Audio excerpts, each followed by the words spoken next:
Ahoy there folks, I'm Captain Benzie and welcome to another ship fitting guide for Eve Echoes.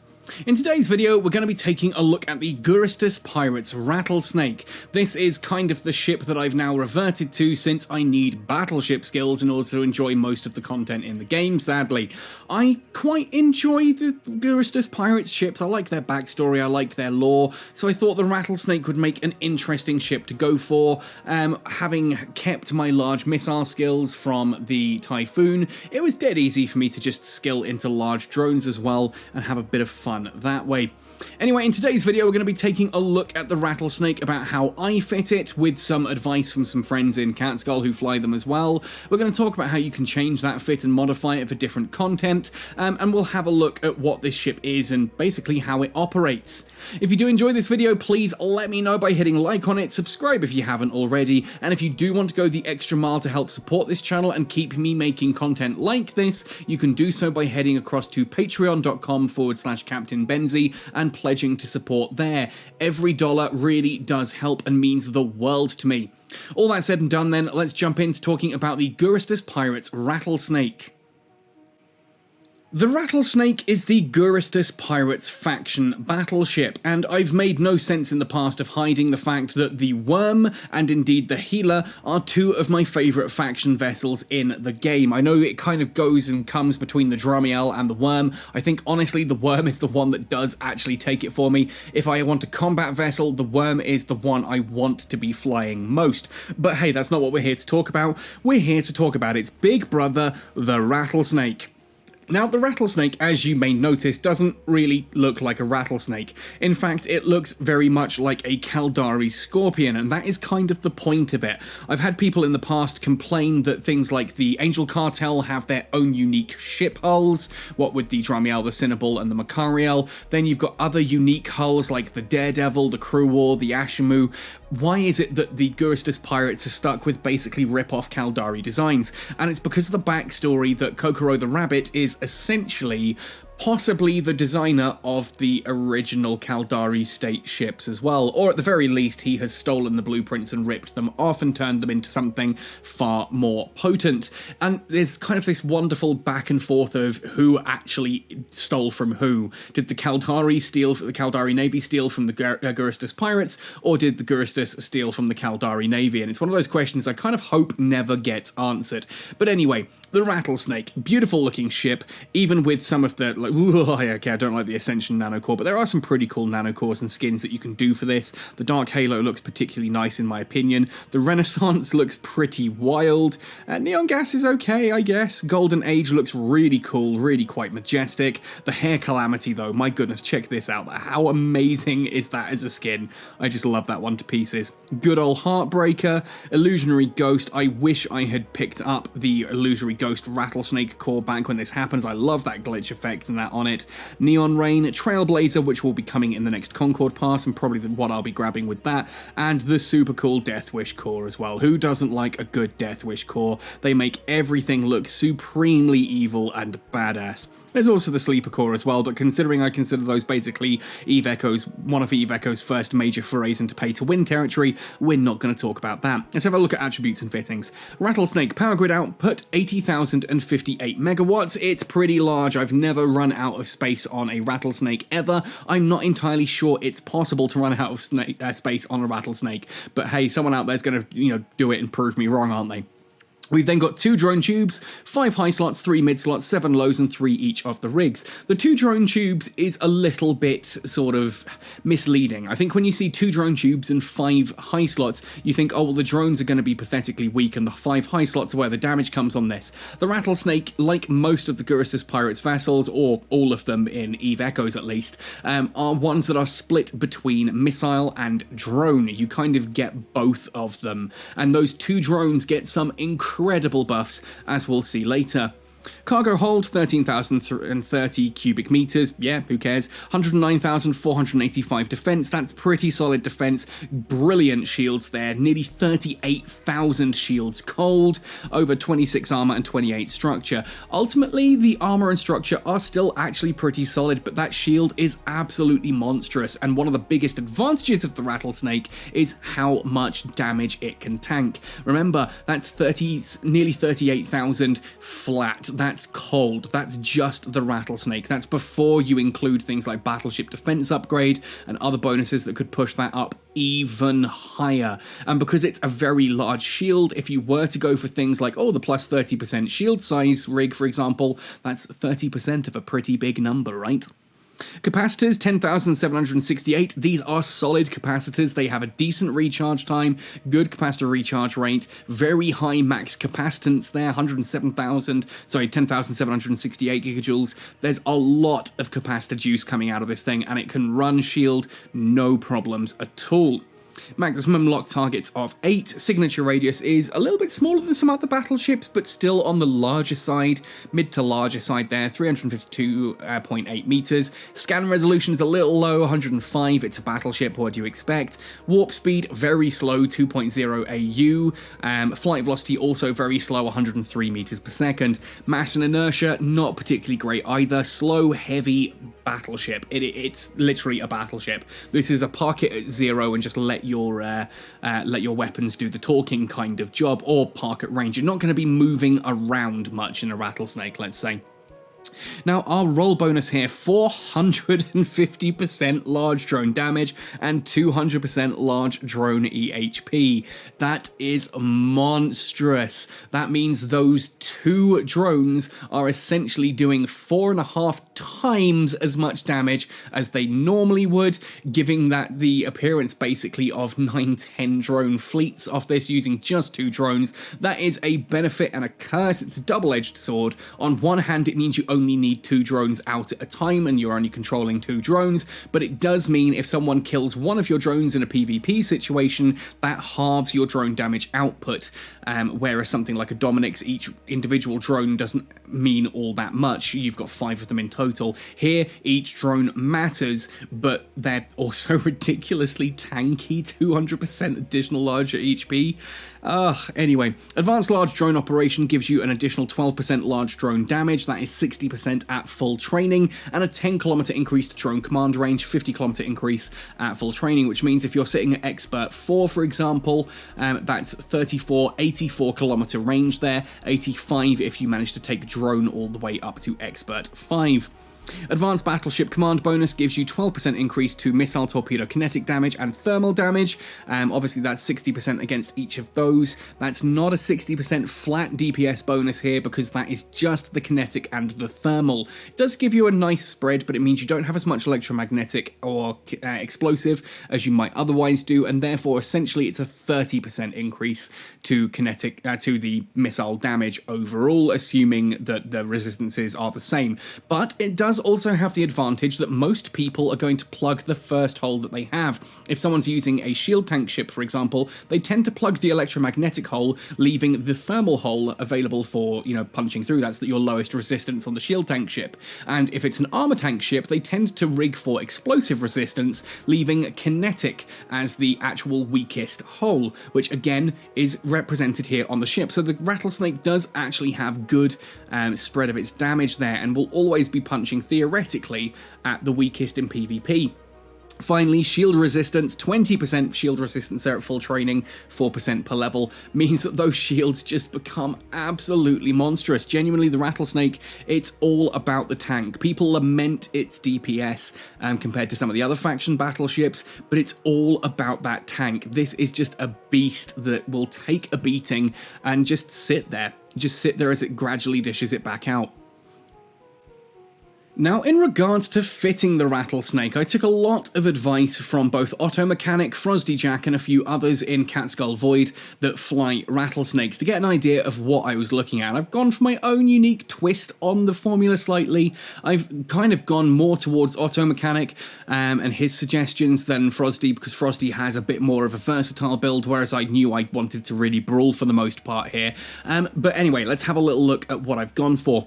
So for the high slots, I've gone for large missile launchers. This does give us good range, better damage than we would have with the Rapids, and ultimately I have rigged in a little bit of missile application to help these deal more damage. Using the sweet fitting tool and actually trying it out in person as well, I kind of figured that using large missile launchers with application rigs worked out better overall than using large Rapids with just straight DPS bonuses. I found that this actually gave me better clear times. That was just a little bit of training. It cost a lot for me to do because I'm still not quite back up and running on Fulmination at the moment, but hey, there we go.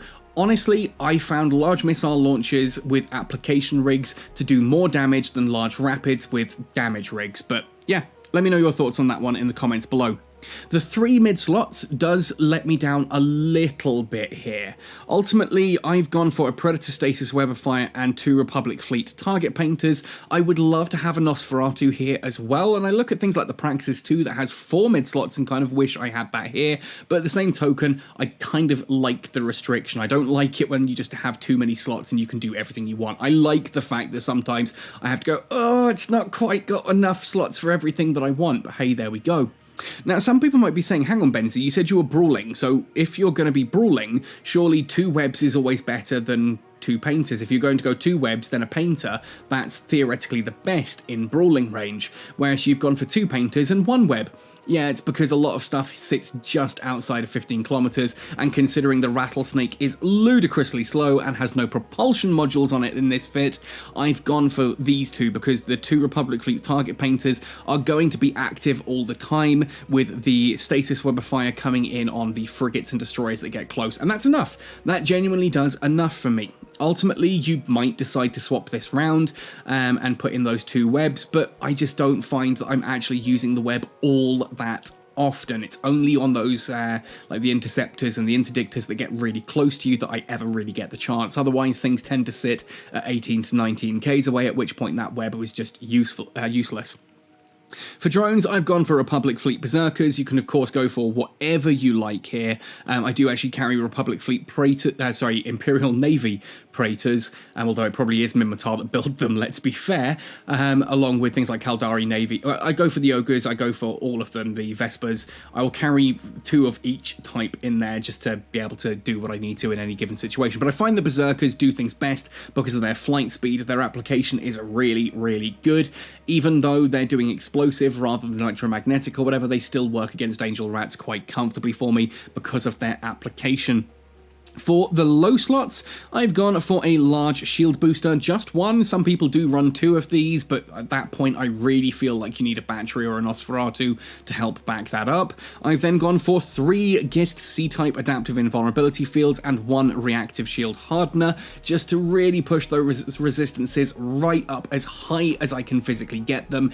It might be a little overkill, and being in Angel space, I could probably swap the reactive shield hardener either for a DCU or a battery, or just, heck, a propulsion module might be pretty useful at this time. I don't think I would touch a micro warp drive because I don't think I could cope with the 25% loss of capacitor, but an afterburner could be useful just to help me get in a little bit closer. I like to warp to 0 with this, brawl everything and loot what I can whilst going around, but yeah, often it revolves me just warping back and setting a bookmark, warping back, and then coming back later with my Noctis and just hoovering things up, but there we go.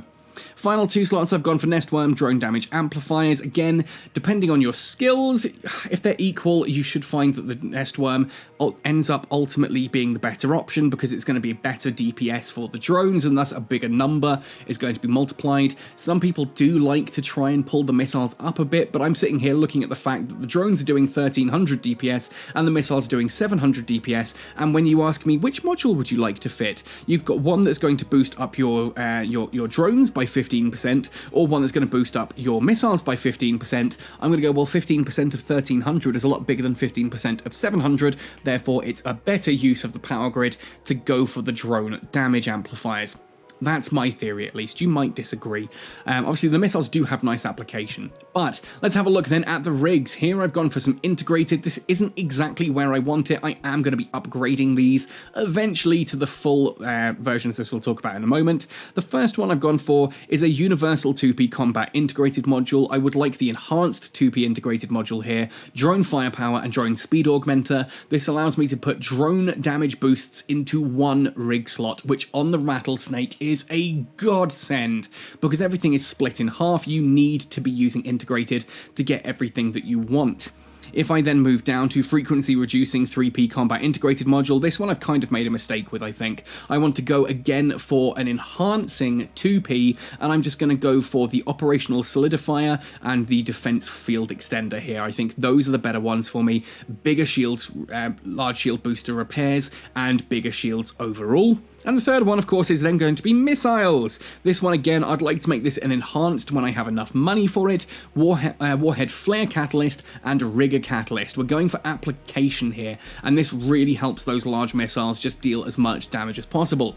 Because I am brawling, you could theoretically swap to large rapids. I just find that large missiles apply pretty well to most of their targets with this here, and I've done some testing like with the Praxis 2, and I've found ultimately that going for large missiles with application boosts gives better DPS than large rapids with DPS boosts, in practice at least. Anyway, I don't know, maybe you disagree. I keep mentioning that one, but we'll see. The comment section is going to be full of it, I hope.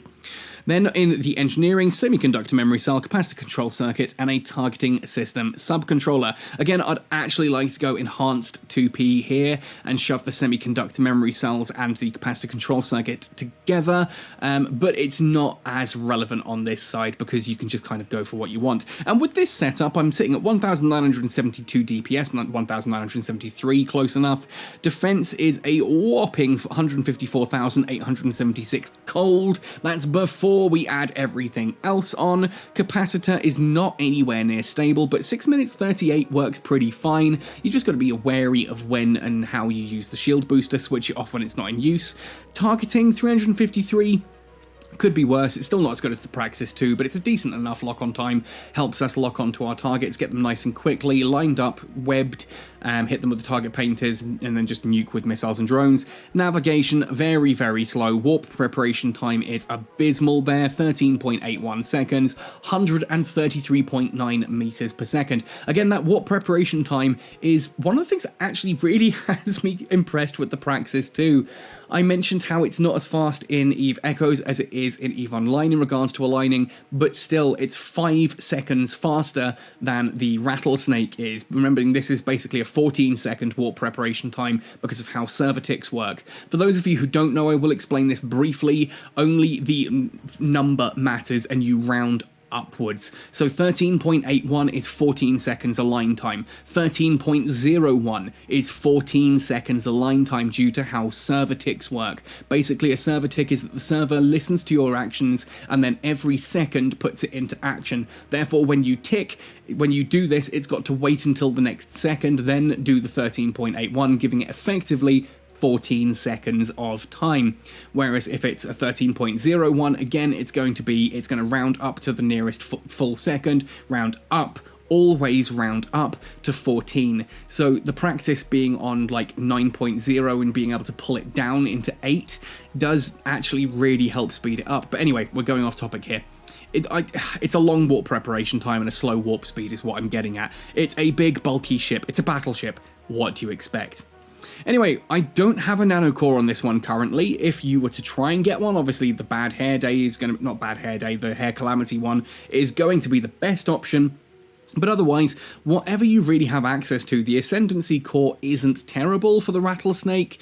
The thing with nanocores is you tend to have to choose between missiles or drones, which means the Rattlesnake's versatility of its damage being a split ends up being a difficulty, because whereas everyone else gets a nanocore that does 20% missile damage, the Rattlesnake, when you do 20% missile damage, you're not actually upping your complete damage output. You're only upping your 5 high slots, whereas whereas an Apocalypse Striker with a laser, 20% laser damage, it's upping the damage of 8 lasers, if that makes sense. Whereas with the Rattlesnake, the fact that it's got that split does mean that a lot of people, Frosty used to inspire in this, and it's one of those things I've definitely done with the Healer and the Worm. When you use a nano core with the Healer or the Worm, I tend to just go straight for the shields, because it's the same bonuses other ships would get on top of what is already a pretty big shield, whereas if I went for missiles or drones, you're getting less of an effect than you would on another ship. I mean, if you're looking at, say,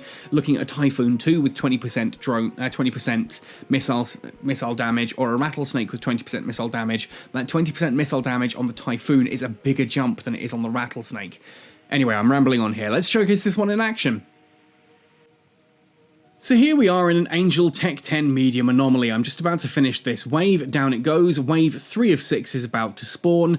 And you can see it does take a little bit of time to lock onto everything. Of course, we're in a battleship. I'm close enough to be able to loot some stuff, so I'm just going to move around and do that and grab things. Ultimately, though, let's start to shoot some stuff and deal some damage. I'm sending my drones in, sending the missiles away. We're going to take out this Typhoon 2 first of all, and then go from there. Now, I have to compare this to the Praxis 2. I'm filming this ahead of time from when I got the Praxis 2, but the video that I'm making now is after I've been flying the Praxis 2 for a couple of days, and I'll be honest, I have to compare those two ships now, and I think that the Rattlesnake comes out faster overall for its clear time because it can do higher DPS, and it's got higher shields, but I personally kind of prefer the Praxis. I don't know. I think ultimately the Rattlesnake I'm still enjoying somewhat, you know, despite the fact that it's an incredibly slow battleship, and that's really not my playstyle.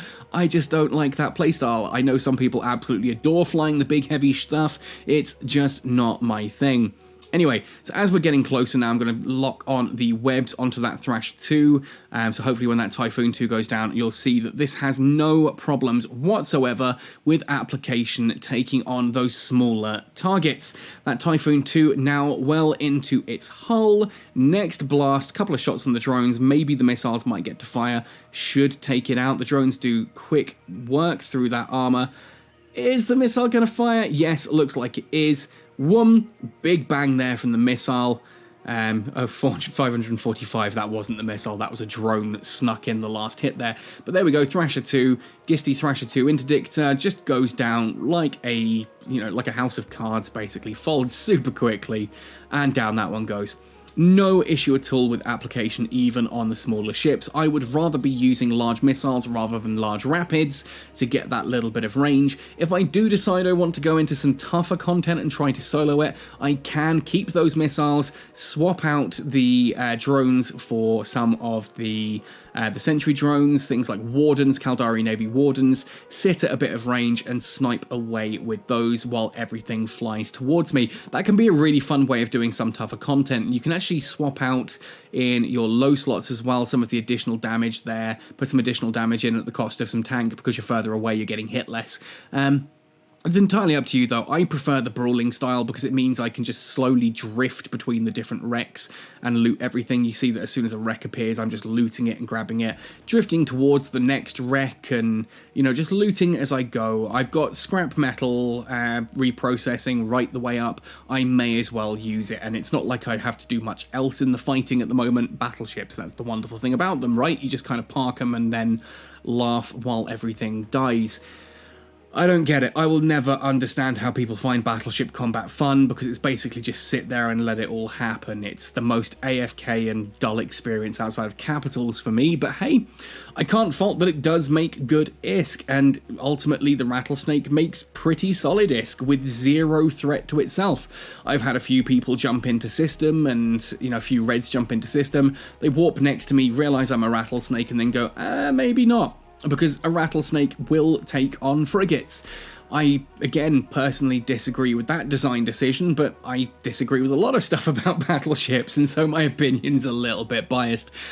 But yeah, it's a scary ship, and you can see here the clear time is pretty solid. Here comes wave 4 now. We can move on and start pulling through those. I'm not going to show through the whole fight here because it's pretty obvious that the Rattlesnake is more than comfortable tackling Tech 10 mediums. It can take a dead space on its own, you know, preferably using the sniping fit and going a bit more range, but it can do it. There is no question about it. This entire fight, I don't drop below, I think, 80% shield, and even then that's only because I was too lazy to turn the shield booster on to actually worry about it. The capacitor's nice and high, and if you did want to swap one of the target painters for an Energy Nosferatu, you can kind of just leave the shield booster running.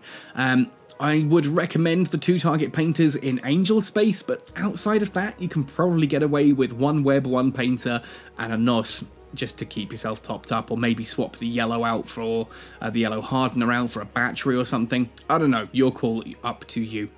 Anyway, folks, that's the Rattlesnake. I'm enjoying this more than I thought I would, but still not as much as I would be if I could be flying my healer. I'd rather be flying a healer than a Rattlesnake, and I'd actually rather be flying a worm than either of them. But hey, there we go. For the meantime, at least this gives me something to do. I'm looking forward to taking this into a dormant realm and seeing how it copes.